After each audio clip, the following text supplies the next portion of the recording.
बच्चा लोग, आज ये रे ऑप्टिक्स के फोर्थ वीडियो लेक्चर में हम लोग आपके साथ मिल रहे हैं। एक्चुअली हम आपके साथ मिल रहे हैं और इस वीडियो लेक्चर में हम लोग वहीं से कहानी शुरू करेंगे जहां हमने कहानी खत्म किया था। पिछली बार जब हम लोग मिले थे थर्ड वीडियो लेक्चर में, तो उसमें बात हुई थी रिफ्लेक्शन ऑफ लाइट की, उसके वेक्टर फॉर्म की, उसके प्रूफ की।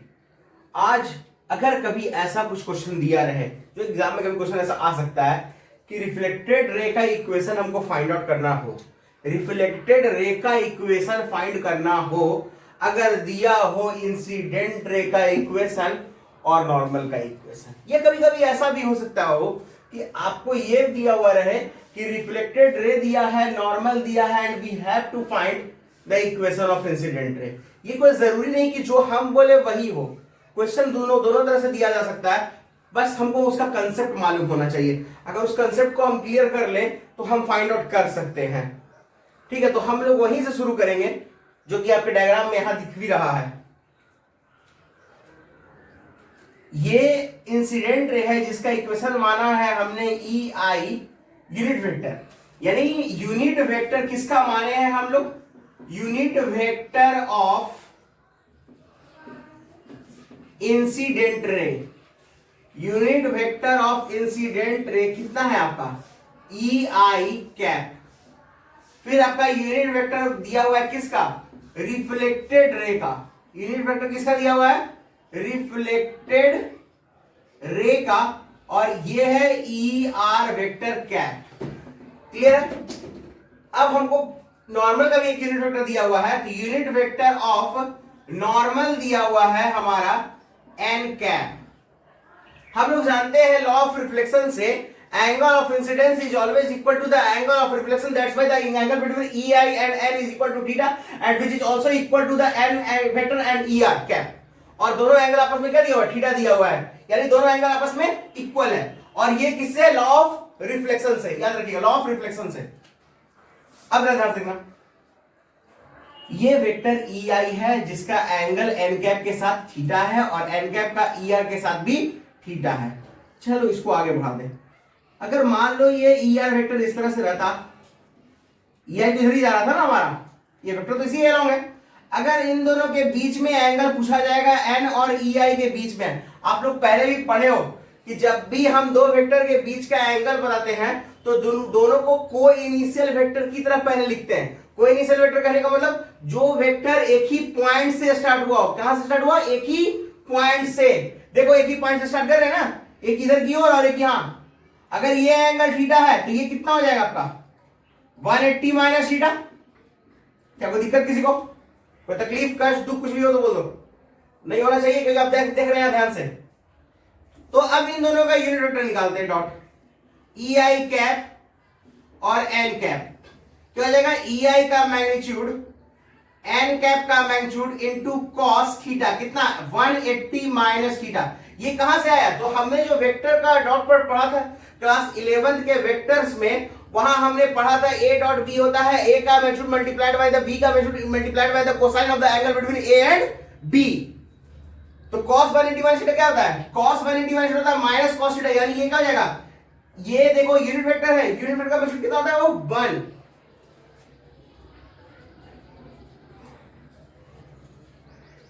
और cos 180 माइनस थीटा को माइनस cos क्यों किए हैं? Second quadrant cos negative, cos 180 है, 180 है तो नो चेंज होगा, यानी cos का cos ही रह जाएगा। आप लोग पढ़े हैं क्वाड्रेंट रूल ट्रिगोनोमेट्री में, ASTC adds to copy all positive, sine positive, cos positive and tan positive, यानी सेकंड क्वाड्रेंट में सिर्फ साइन और कॉसिक पॉजिटिव होता है, बट यहां कॉस है तो वो निगेटिव रहेगा।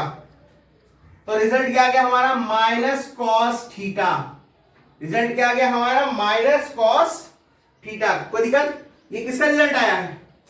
तो ई आई का डॉट प्रोडक्ट किसके साथ? एन के साथ। अब जरा एक चीज देखना ध्यान से, ये ई आई इस अलोंग है, अगर इसका अपोजिट वेक्टर इधर लिया जाए तो वो minus of E I cap होगा। बोलो, निगेटिव ऑफ वेक्टर क्या होता है? जिसका मैग्नीट्यूड सेम रहे बट डायरेक्शन क्या हो जाना चाहिए? अपोजिट। तो ई आई का माइनस हमने लिया तो उसका डायरेक्शन क्या हो गया? अपोजिट हो गया। ठीक है, अब कंपोनेंट्स लेते हैं दोनों का।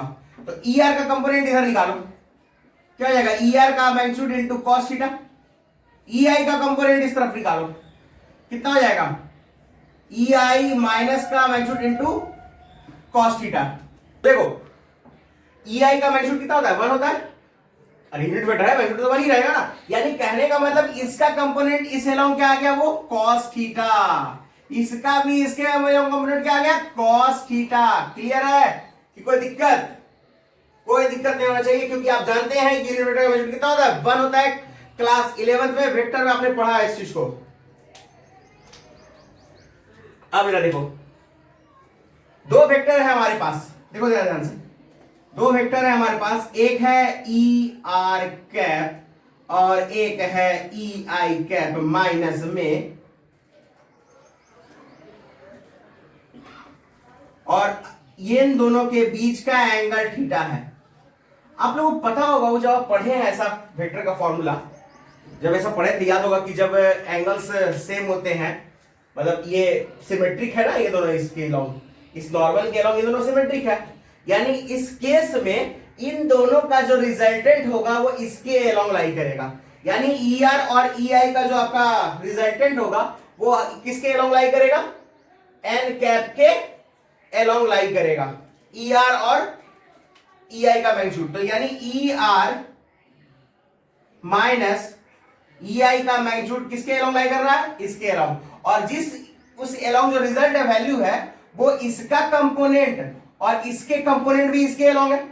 ध्यान से समझना इस पॉइंट को, ध्यान से, इन दोनों का जो रिजल्टेंट है ई आर माइनस ई आई किसके एलोंग है, इस नॉर्मल के एलोंग, और उस एलोंग इन दोनों का कंपोनेंट भी है, इसका भी cos थीटा और इसका भी cos थीटा। तुम समझ रहे हैं ध्यान से, तो एक cos और एक और cos कितना हो गया, इस कंपोनेंट 2 cos हो गया, यानी ये जो रिजल्टेंट है वो 2 cos थीटा के इक्वल होगा, ये रिजल्टेंट किसके इक्वल होगा, 2 cos थीटा के इक्वल होगा। क्लियर है, कोई दिक्कत, ये किसका, इसका मैग्नीट्यूड है ना। अब किसी मैग्नीट्यूड में उसके वेक्टर को बनाने का तरीका क्या होता था, वो आप लोग पढ़े हैं ना, किसी भी मैग्नीट्यूड का वेक्टर बनाने का तरीका ये होता था कि उसके मैग्नीट्यूड में हमको मल्टीप्लाई करना होता है उसके डायरेक्शन के यूनिट वेक्टर से, उसके डायरेक्शन के किससे, यूनिट वेक्टर से। किसी भी डायरेक्शन का अगर आप वेक्टर लिखना चाहते हो तो करना यह होता है कि उस डायरेक्शन का आपको लिखना होता है मैग्नीट्यूड, जो कि हमारे पास मिल चुका है, और मल्टीप्लाई करेंगे किससे, उस डायरेक्शन के यूनिट वेक्टर से। किससे करेंगे, उस डायरेक्शन के यूनिट वेक्टर से। यानी अगर हमसे पूछा जाए ई आर माइनस ई आई कैप का इक्वेशन, तो हम ये बोलेंगे ई आर माइनस ई आई कैप का जो मैग्नीट्यूड है उसको लिख दीजिए और उस डायरेक्शन में हमारा यूनिट वेक्टर, यानी इस डायरेक्शन में हमारा यूनिट वेक्टर जो कितना दिया है, एन कैप, कितना दिया है, एन कैप, और इसका वैल्यू हमारे पास मालूम है कितना, 2 cos थीटा, कितना है हमारा, 2 cos थीटा एन कैप, और cos थीटा का वैल्यू हम लोग पहले ही फाइंड आउट किए थे, वो माइनस में है ना, देखो ध्यान से, ये कितना है, माइनस cos थीटा, तो cos थीटा कितना हो जाएगा, माइनस इधर आ जाएगा, तो रख दो यहां वैल्यू।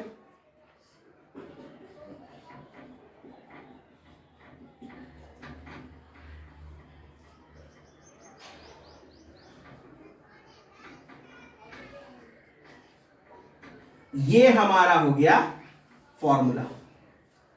अब बोलो, देखो अगर हमको लिखना रहेगा रिफ्लेक्टेड रे का इक्वेशन, तो ई आई को उस तरफ कर देंगे, इक्वेशन मिल गया हमको। अगर लिखना होगा हमको इंसिडेंट रे का इक्वेशन, तो हम रिफ्लेक्टेड रे से कंडीशन फाइंड आउट करेंगे ये पूरा, क्योंकि देखो अगर हमारा ई आर बना रहा है एंगल 180 माइनस, ई आई बना रहा है 180 माइनस थीटा एन के साथ, तो ई आर कितना बना रहा है एन के साथ, सिर्फ थीटा, तो आप दोनों तरफ से कर सकते हो, कोई दिक्कत, दोनों केस में हो सकता है। पहले इसको नोट करिए, ठीक है, तब हम लोग चलेंगे आज के इस पे बेस्ड एक क्वेश्चन का, ठीक है, हाँ इसको आप नोट करिए। तो ये तो आप लोग का नोट हो चुका है। अब इसके आगे हम लोग इस पे न्यूमेरिकल्स देखेंगे, एक ऐसा न्यूमेरिकल जो इस पे बेस्ड हो, इस पूरे फॉर्मूले पे बेस्ड हो, ठीक है। तो पहले ये फॉर्मूला हम आपके पास रहने दे रहे हैं ताकि आपको याद रहे कि कैसे सॉल्व करना। चलो पहले क्वेश्चन समझते क्या कह रहा है। कह रहा है कि एक इंसिडेंट एक रे है, कह रहा है a ray is incidenting on mirror represented by vector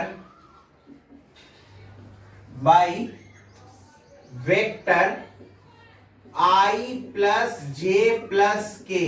ये इंसिडेंट रे का इक्वेशन दे दिया हमको, कितना? I plus J plus K, ठीक है। And the normal is along I plus J, ठीक है। Then find the unit vector of reflected ray। Reflected ray का इक्वेशन हमको लिखना है यूनिट वेक्टर का। तो सबसे पहले हमको ये देखना होगा हमारे पास फॉर्मूला क्या है। जो फॉर्मूला हमारे पास सामने दिख रहा है वो ये कहता है कि E R cap always equal to the sum of this. Actually इसको डिफरेंस कहेंगे हम लोग, या ओवरऑल हमको इसको सॉल्व कर लेना है, इतना ही आप समझो कि हमको इसको सॉल्व कर लेना है। अब जरा समझो कि हमको करना क्या है। सबसे पहला कह रहा है कि आप वेक्टर पहचानो कि क्या क्या गिवन है। तो वेक्टर हमारे पहचानने के लिए हमारे पास ई आई का इक्वेशन दिया हुआ है आई प्लस जे प्लस के, और एन वेक्टर का इक्वेशन दिया हुआ है आई प्लस जे। लेकिन सवाल ये उठता हो कि हमने जो फॉर्मूला आपको बताया है उसमें दोनों का यूनिट वेक्टर को यूज कर रहे हैं हम, इसके भी यूनिट वेक्टर को और इसके भी यूनिट वेक्टर को। आप लोग क्लास 11th में यूनिट वेक्टर निकालना सीखे हो। यूनिट वेक्टर निकालने का जो तरीका होता है उसमें आपने ये सीखा था कि जो वेक्टर है उसमें उसके मैग्नीट्यूड से डिवाइड देंगे तो हमको यूनिट वेक्टर मिलेगा। याद है आपको? इतना याद है? शुरू करें, चलो देखो। तो हम इसका यूनिट वेक्टर निकालते हैं। अगर आपको ये याद होगा यूनिट वेक्टर कैसे निकालना है तो उसमें आपको ये भी याद होगा कि मैग्नीट्यूड कैसे निकालना है। मैग्नीट्यूड निकालने का तरीका क्या था? अंडर रूट आई का कोएफिशिएंट का स्क्वायर प्लस जे के कोएफिशिएंट का स्क्वायर प्लस के कोएफिशिएंट का स्क्वायर। तो यहां अगर हम कोएफिशिएंट्स को देखें तो 1 1 1 है, जिसका स्क्वायर करो ना करो कोई फर्क पड़ता है क्या? अरे का स्क्वायर एक ही होगा तो 3 हो जाएगा, यानी ये रिजल्ट कितना हो जाएगा? अगर हम इसका मैग्नीट्यूड निकालें, ई आई के वेक्टर का पहले हम मैग्नीट्यूड ही अगर निकाल लें तो ये 3 आएगा रूट में।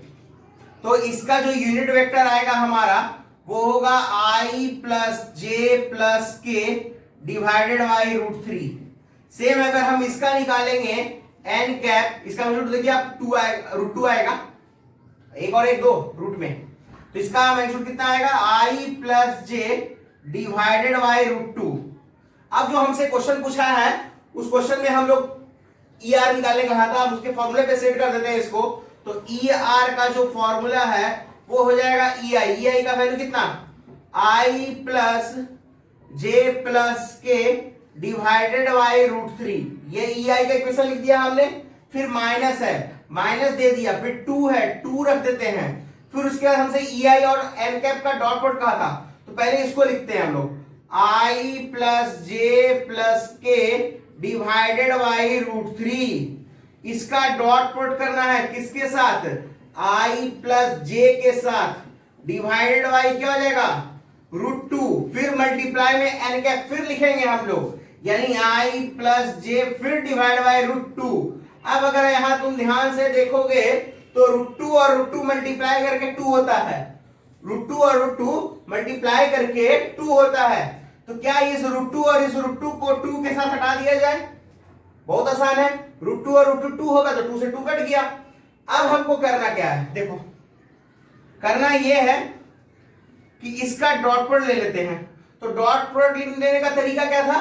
सेम को सेम वाले से मल्टीप्लाई करो, आई को आई से, जे को जे से, के को के से, कोएफिशिएंट्स को मल्टीप्लाई करना था प्लस माइनस के साथ, यही था ना। तो चलो करते हैं। आई का आई के साथ 1, जे का जे के साथ 1। क्या के है इधर? नहीं है। कुछ करना है? एकदम नहीं करना है। तो एक और एक कितना हो गया? 2।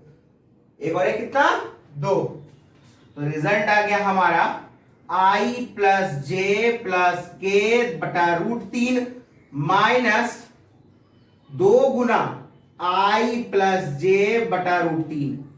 अगर आप ध्यान से देखोगे तो रूटीन यहां एलसीएम हो जा रहा है हमारा, तो ई आर कैप का वैल्यू हो जाएगा आई प्लस जे प्लस के माइनस 2i माइनस 2j बटा रूटीन।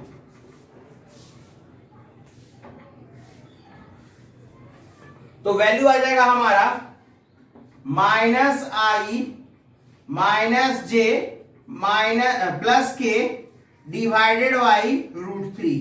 ये हो गया रिफ्लेक्टेड रे के यूनिट वेक्टर का इक्वेशन।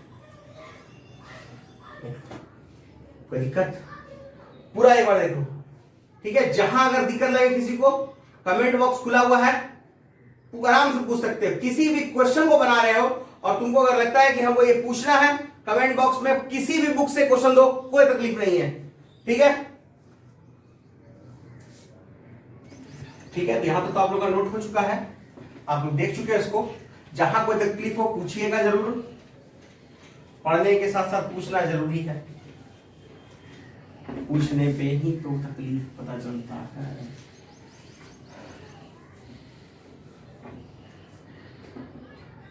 तो हमारा रिफ्लेक्शन ऑफ लाइट कंप्लीट हो गया। रिफ्लेक्शन ऑफ लाइट का हमने वेक्टर फॉर्म देखा। वेक्टर फॉर्म के बाद हमने ये देखा कि अगर हमको वेक्टर के फॉर्म में इक्वेशंस दिया हो इंसिडेंट रे का, नॉर्मल का, तो रिफ्लेक्टेड रे कैसे फाइंड आउट किया जा सकता है। अब हम लोग ये फाइंड आउट करेंगे कि लॉ ऑफ रिफ्लेक्शन का यूज करके अगर कुछ न्यूमेरिकल्स दिया हुआ हो, लॉ ऑफ रिफ्लेक्शन का क्या था? Law of reflection, angle I is always equal to the angle of reflection. और फिर एक और था ना, याद था ना आप लोगों को? ये याद होगा, इस तरह से नॉर्मल, इंसिडेंट रे और रिफ्लेक्टेड रे तीनों एक प्लेन में, यही था ना हमारा, या तो गई। तो चलो इसका यूज करके अगर कोई क्वेश्चन दिया हो रहा है तो कैसे करेंगे। मान लो ये क्वेश्चन दिया है और इसमें ये कह रहा है,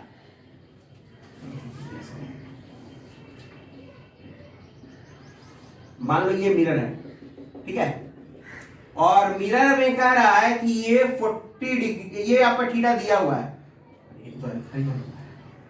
और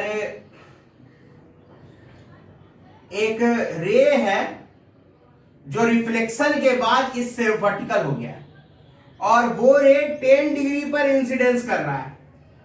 ये रे जो है वो 10 डिग्री पर इंसिडेंस कर रहा है, तो आपको बताना ये है कि ये एंगल कितना होगा।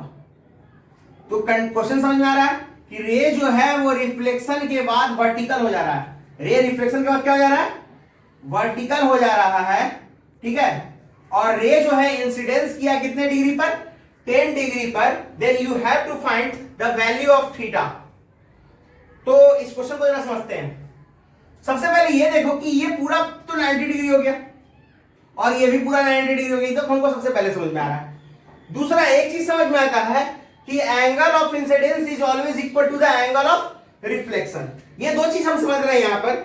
एक चीज ये हम समझ रहे हैं कि एंगल आई किसके इक्वल होता है? एंगल आर के।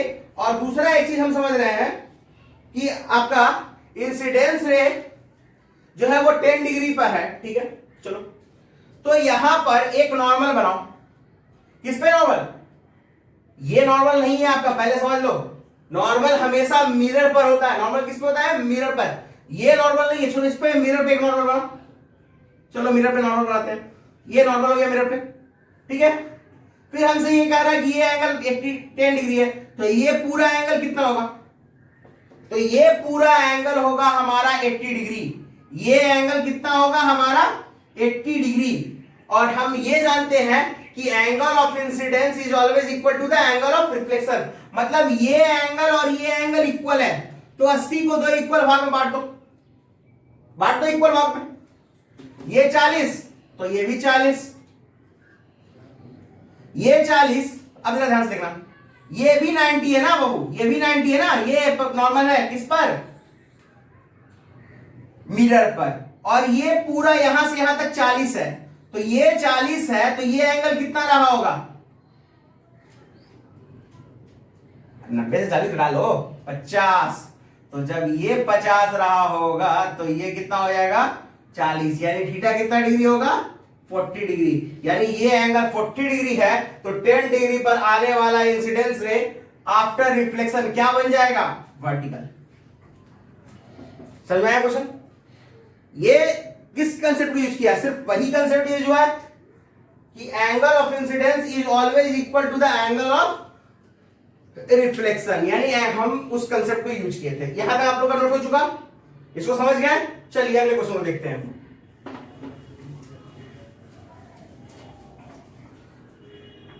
एक क्वेश्चन हमसे एक और दिया है,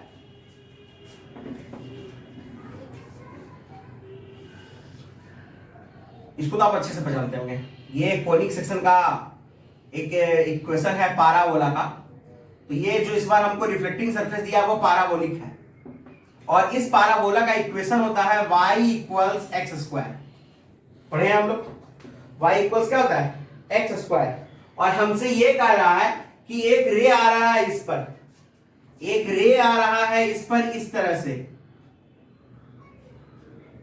हाफ 1/4, हाफ 1/4, ठीक है। इस पॉइंट पे आपको यह बताना है इसमें एंगल ऑफ रिफ्लेक्शन कितना होगा, आपको यह बताना है इसमें एंगल ऑफ रिफ्लेक्शन कितना होगा। तो आप लोग इस क्वेश्चन को ट्राई करिए, ठीक है। आप लोग इस क्वेश्चन को ट्राई देखिए, इस क्वेश्चन आपको बनाया है तो अच्छा बात है, नहीं बनाया तो भी देखते हैं। क्वेश्चन ये क्या रहा है कि y equal to x square है, पॉइंट कितना दिया हुआ, हाफ और 1/4 दिया हुआ है, और आपको फाइंड आउट करना है क्या, एंगल ऑफ रिफ्लेक्शन। यानी कहने का मतलब पहले हमको ये पता होना चाहिए कि एंगल ऑफ इंसिडेंस क्या है। अगर हम ये बता दें एंगल ऑफ इंसिडेंस क्या है तो रिफ्लेक्शन का कुछ होगा ही ना, पर टेंशन ही लेना। तो उसके पहले हमको ये चाहिए नॉर्मल कहां है, तो पहले हम नॉर्मल फाइंड आउट करेंगे। आप तो पढ़े होंगे डिफरेंशिएशन में एक चीज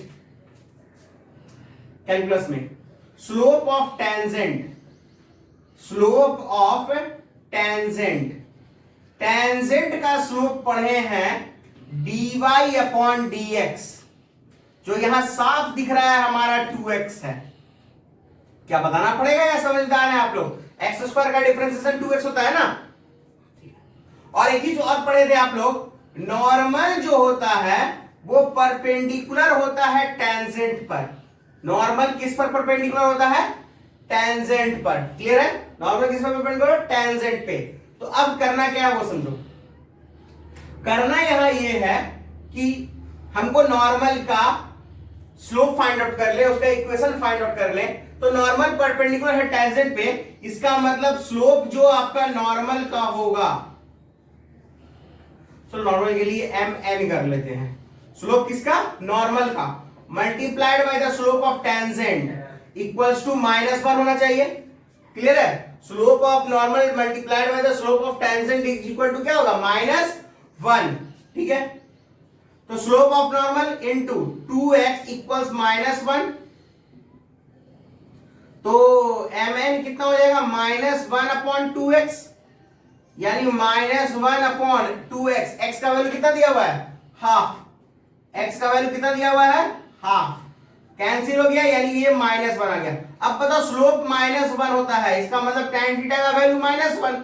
तो tan का वैल्यू -1 कब होता है, जब थीटा 135 डिग्री हो, यानी पॉजिटिव x एक्सिस से, positive direction of x axis से जो एंगल बनाएगा इसका नॉर्मल, वो कितना होना चाहिए, 135।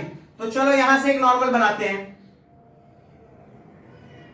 नॉर्मल बना लिए, ये एंगल हो गया हमारा 135, तो ये एंगल कितना होगा, 45, तो ये भी एंगल कितना होगा, 45, यानी इंसिडेंट रे और नॉर्मल के बीच का एंगल कितना हो गया, 45। तो कहने का मतलब कि जो हमारा रिफ्लेक्टेड रे और नॉर्मल के बीच का एंगल होगा वो भी कितना होगा, 45, यानी एंगल ऑफ रिफ्लेक्शन यहां कितना हो गया, 45 डिग्री। आंसर।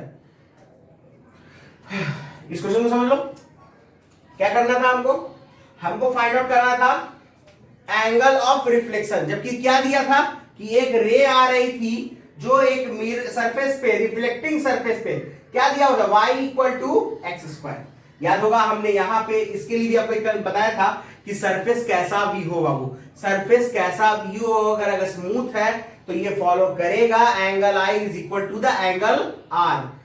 क्या बोले थे कि हमेशा याद रखिएगा उसमें एक टेंजेंट ड्रॉ करते थे हम लोग, टेंजेंट पर जो नॉर्मल होता है वो आपका नॉर्मल की तरह बिहेव करेगा।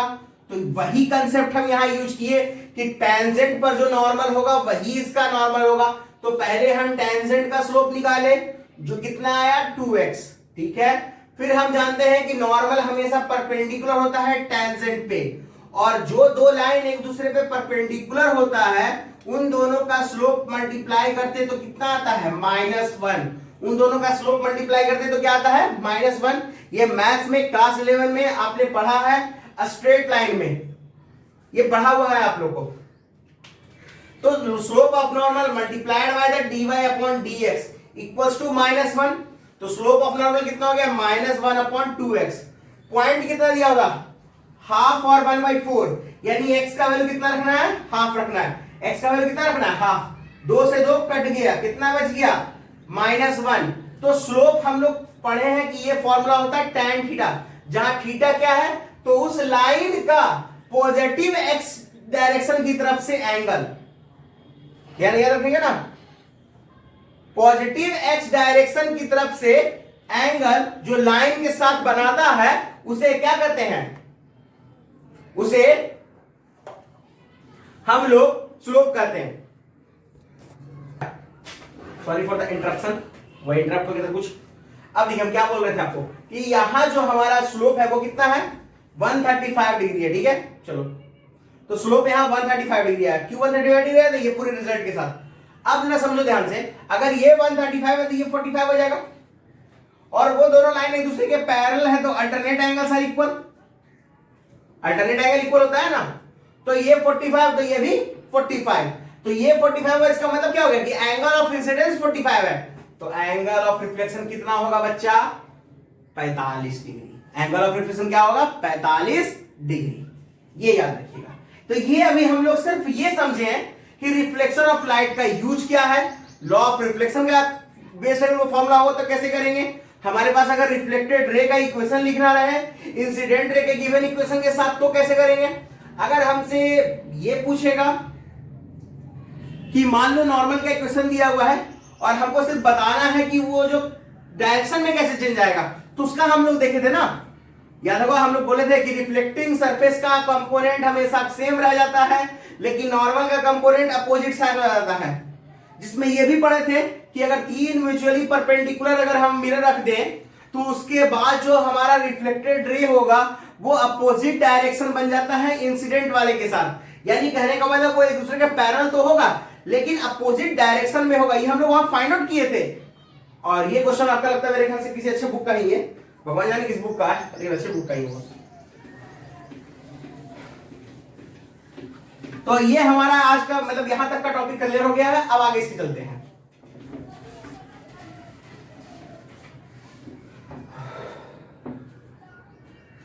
अब देखिए क्या कहता है। अब इसके बाद हम लोग जो शुरू करने वाले हैं उसका नाम है प्लेन मिरर, ठीक है। अब जो हम शुरू करने वाले हैं वो है प्लेन मिरर। इसको क्लास 10th में पढ़े थे। प्लेन मिरर की इमेज के बारे में आप लोग पढ़े हैं क्लास 10th में। क्या सबसे पहला कि इससे बनने वाला जो इमेज होता है वो हमेशा वर्चुअल होता है, ऑब्जेक्ट के साइज का होता है, जितना ऑब्जेक्ट का डिस्टेंस होता है उतना इमेज का डिस्टेंस होता है मिरर के साथ, ठीक है। फिर उसके बाद ये बताया गया था आपको कि ये लैटरली इन्वर्टेड इमेज बनाता है, ऐसा कुछ आप सीखे हैं। तो यहां कुछ उससे अलग नहीं होना है, जो होना है वही होना है जो वहां हम लोग सीखे थे। तो इसका पहला पॉइंट क्या था कि ऑब्जेक्ट डिस्टेंस ये हमेशा इक्वल था किसके, इमेज डिस्टेंस के। प्लेन मिरर बस इतना ही याद रखिएगा कि डिस्टेंस शुड बी परपेंडिकुलर। ये जितने भी डिस्टेंस है वो कैसे होंगे, परपेंडिकुलर डिस्टेंस फाइंड आउट करेंगे। यानी इमेज डिस्टेंस भी परपेंडिकुलर लेना है और ऑब्जेक्ट डिस्टेंस भी क्या लेना है, परपेंडिकुलर लेना है। किससे, ये डिस्टेंस क्या होगा, परपेंडिकुलर होगा। कहां से, from the surface of mirror. ठीक है, पहला ये कंडीशन है। मान लो अगर हम ये कहें कि ये अगर हमारा मिरर है और उसका ऑब्जेक्ट हमने यहां रखा है, तो इसका इमेज जितना ये u होगा उतना ही आपका डिस्टेंस कितना होगा, आपका v होगा। u और v हमेशा इक्वल होता है, यानी हम कह सकते हैं कि OM का डिस्टेंस MI के इक्वल होगा। OM का डिस्टेंस किसके इक्वल होगा, MI के इक्वल होगा। लेकिन कभी कभी ऐसा भी कंडीशन दिया रह सकता है कि मान लो कि एक और मिरर हम यहां पे ले लेते हैं और कहें कि यहां इसका ऑब्जेक्ट रखा हुआ है, तो यहां पे परपेंडिकुलर डालने के लिए मिरर थोड़ा छोटा दिख रहा है ना, तो करेंगे क्या, इस केस में मिरर को थोड़ा हम लोग एक्सटेंड कर लेते हैं। ये क्लास 10th में भी बताया गया होगा आप लोग को, ठीक है। और उस केस में फिर यहां से डिस्टेंस निकाल लो, ये जो डिस्टेंस है वही डिस्टेंस यहां भी हो जाएगा आपका v। सेम हमेशा ये फिक्स रहो, चाहे वह वैसा हो चाहे वैसा रहे, आपको हमेशा क्या करना है, ऑब्जेक्ट डिस्टेंस को सेम रखना है। किसके साथ, इमेज डिस्टेंस के साथ। कोई दिक्कत, कोई दिक्कत है ना। चलो अगले पॉइंट चलते हैं।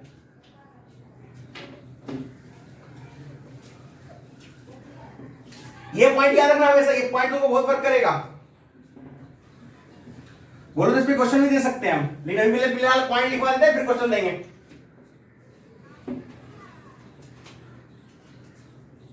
दूसरा पॉइंट है क्या, द इमेज इज वर्चुअल, ठीक है, and that of the size of object.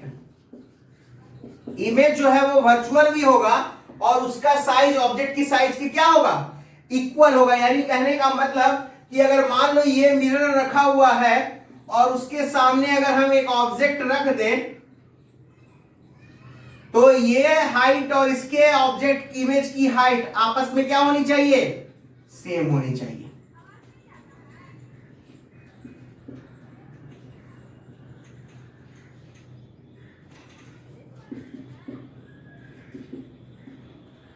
ठीक है। अगर मान लो इसको थोड़ा ना हम लोग सीधा से टेढ़ा लेके जाए, मान लो बिंगो टेढ़े मेढ़े कर देते हैं, ठीक है, तो फिर क्या होगा, तो ये थोड़ा टेढ़ा हो गया।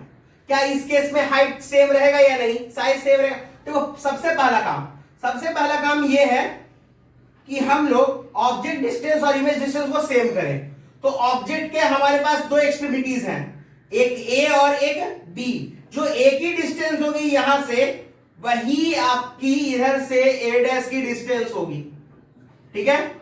जो बी की डिस्टेंस होगी यहां से, वही बी डैश की डिस्टेंस यहां होगी।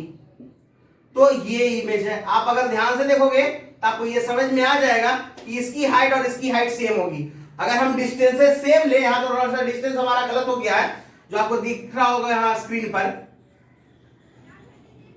अगर डिस्टेंसेस सेम लेंगे तो हाइट भी सेम ही आएगी, इसमें कोई दिक्कत नहीं होगा आप लोग को। अगर आप ध्यान से भी देखें तो आपको समझ में आएगा कि इसकी हाइट हमारी सेम आएगी, लेकिन कब, ये डिस्टेंस जब सेम होगा तब। अगर थोड़ा सा भी डिस्टेंस चेंज हो जाता है तो हाइट सेम नहीं आएगी। तो इमेज कभी भी अगर इस तरह का हो, टेढ़ा कुबड़ा इमेज ऑब्जेक्ट, तो उसका इमेज इस तरह से निकाल सकते हैं, लोकेट कर सकते हो। सीधा होगा तो फिर सीधा, कंडीशन बस इतना ही रखा हमने, ऑब्जेक्ट डिस्टेंस को किसके इक्वल किया, इमेज डिस्टेंस के। और हमको क्या मिला कि जो इमेज है वो कैसा रहा, वर्चुअल रहा। इमेज का जो साइज है वो ऑब्जेक्ट की साइज के इक्वल है।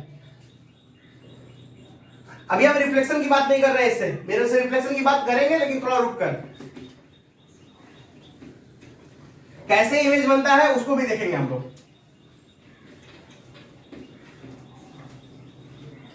फिर एक और है, the image from the plane mirror formed in the plane mirror कर देते हैं और अच्छा लगेगा थोड़ा सा। formed in the plane mirror is laterally inverted। कहने का मतलब क्या है कि जो हमारा प्लेन मिरर है उसमें जो इमेज बनता है वो हमेशा क्या होता है, लैटरली इन्वर्टेड। यानी कहने का मतलब कि अगर हम उसको दायां हाथ दिखाएं तो वो हमको बायां हाथ दिखाएगा। अगर हम उसको बायां हाथ दिखाएं तो वो हमको दायां हाथ दिखाएगा। अगर हम उसको क्लॉकवाइज बोले तो वो हमको एंटी क्लॉकवाइज बोलेगा। क्लियर है? यानी मिरर का जो अपना दुनिया है, मिरर की जो वर्ल्ड है, मिरर वर्ल्ड पढ़ते हैं, कभी सुनते भी हम लोग, जो मिरर यूनिवर्स है, मिरर वर्ल्ड है, वो हमेशा हमारा उल्टा होता है। मतलब हमारा लेफ्ट हैंड साइड, उसका राइट हैंड साइड। जो हमारा राइट हैंड साइड है वो लेफ्ट हैंड साइड है। जो हम लोग कहते हैं हमेशा always keep to the left road पे, वो always keep to the right हो जाएगा, यानी लैटरली वो इन्वर्ट हो जाएगा। तो इस पे कुछ कुछ सवाल पूछा जाता है। जैसे देखो, इसमें सवाल ये होता है, एक क्लॉक वाला सवाल इस पे बहुत अच्छा बनता है हमारा। ऐसे इसमें देखो कैसे बनता है, पहले वो समझ लो। मान लो इसमें सबसे बड़ा बात, इसमें सिमेट्रिक ऑब्जेक्ट का कुछ पता नहीं चल रहा है। जैसे मान लो अगर हम यहां ए रख दें तो इसका इमेज भी यहां ए ही दिखेगा, जो कि सिमेट्रिक है। It can't be laterally inverted. लेकिन अगर हम यहां बोल दें कि ऐसे एल रखा हुआ है तो वो ऐसे एल बन जाएगा, ये आपका लैटरली इन्वर्टेड हो गया। तो इस पे देखिए क्लॉक का सवाल कैसे बनता है। 12, 3, 9 और 6 बज रहे हैं। 12, 3, 9, 6 जो भी है। अब मान लो इस पे कुछ घड़ी में टाइम हो रहा हो और आपसे कहे कि इसके सामने एक मिरर रख दिए हैं, बताओ इस मिरर में इसका रिफ्लेक्शन कैसा दिखेगा। करना कुछ नहीं है, मान लो आपको जो टाइम दिया, मान लो हम एक टाइम ले लेते हैं 3:20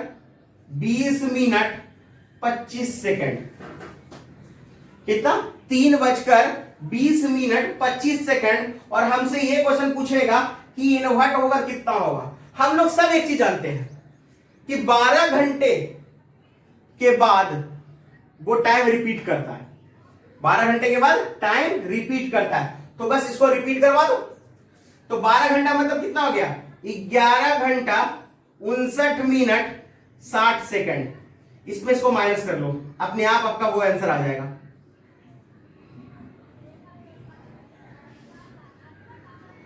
सब्ट्रैक्ट कर सकते हैं। 60 से 25 गया कितना? अब बोल दो, कुछ भी बोल दो, 35 होगा और क्या।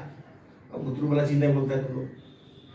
59 में से 20 गया, क्या बात, 39। और 11 बजते गया, जबरदस्त 8। तो 8:39 35 सेकंड। और ये समय बजेगा जब हम मिरर में देखेंगे, तब ऐसा कंडीशन दिया जा सकता है। तो ये मिरर की कुछ बातें हुई प्लेन मिरर की, जिसमें हम लोग ये सीखे कि प्लेन मिरर में कैसे इमेज बनता है। पहला, उसमें जो इमेज डिस्टेंस है वो किसके इक्वल होगा? ऑब्जेक्ट के। वो डिस्टेंस कैसी होनी चाहिए? परपेंडिकुलर होना चाहिए मिरर के सरफेस से।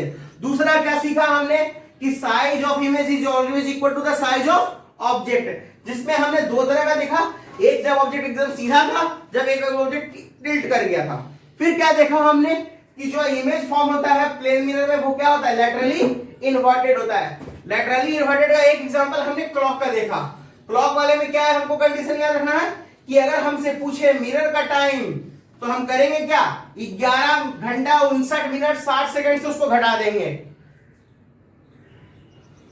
11 घंटा 59 मिनट 60 सेकंड से, क्योंकि 12 घंटे के बाद रिपीट कर लेता है अपने कंडीशन को। उस कंसेप्ट को थोड़ा सा यूज किया, बाकी आप समझ सकते हैं जैसे भी समझना है इसको। ये आप याद रखिएगा, 11 घंटा 59 मिनट 60 सेकंड से उसको क्या कर लेना है? माइनस करना है। माइनस करके जो हमारा रिजल्ट है वो कितना है? 8 घंटा 39 मिनट 35 सेकंड। क्लियर है कि कोई दिक्कत इसमें? कोई दिक्कत? ठीक है। तो ये हम लोग प्लेन मिरर के बारे में हम लोग इतना जाने। अब अगले वीडियो लेक्चर में हम लोग जो पढ़ेंगे उसमें हम लोग ये जानेंगे कि रिफ्लेक्शन ऑफ लाइट क्या होता है। ठीक है, रिफ्लेक्शन ऑफ लाइट, रे डायग्राम कैसे बनाते हैं हम लोग प्लेन मिरर में, इसके फील्ड ऑफ व्यू को देखेंगे,